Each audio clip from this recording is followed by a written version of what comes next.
वबरकातुहू। अतीब Islamic channel में खुशामदीद।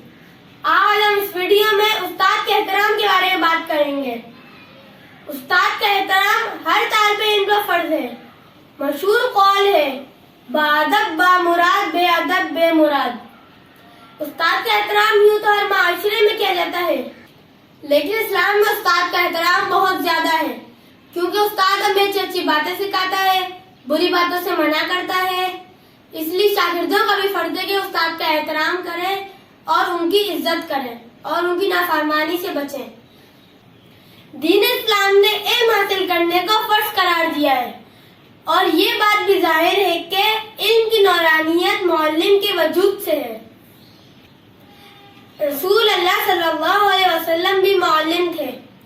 आप सल्लल्लाहु अलैहि वसल्लम ने फरमाया, इन्नमा बुइस्तु मुअल्लिमा, बेशक मैं मुअल्लिम बनाकर भेजा गया हूँ। आप सल्लल्लाहु अलैहि वसल्लम को बहैसियत पैगंबर अल्लाह ताला की तरफ से जो भी इल्म हासिल होता, आप वो सहाबा कराम को मुंतकिल कर देते। इसलिए आप न सिर्फ उस्ताद थे, बल्कि आपको सबसे बड़े मुअल्लिम होने का एजाज भी हासिल है।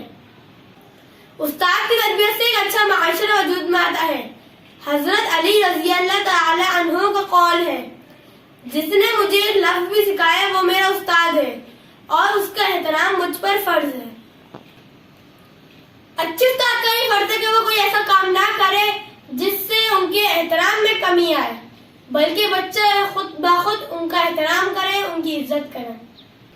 अगर कोई तालिब इल्म ये सोच ले कि इल्म उस्ताद से नहीं किताब से हासिल होता है, तो ये बिल्कुल गलत है, क्योंकि उस्ताद ही किताब के जरिए हम तक इल्म पहुंचाता है।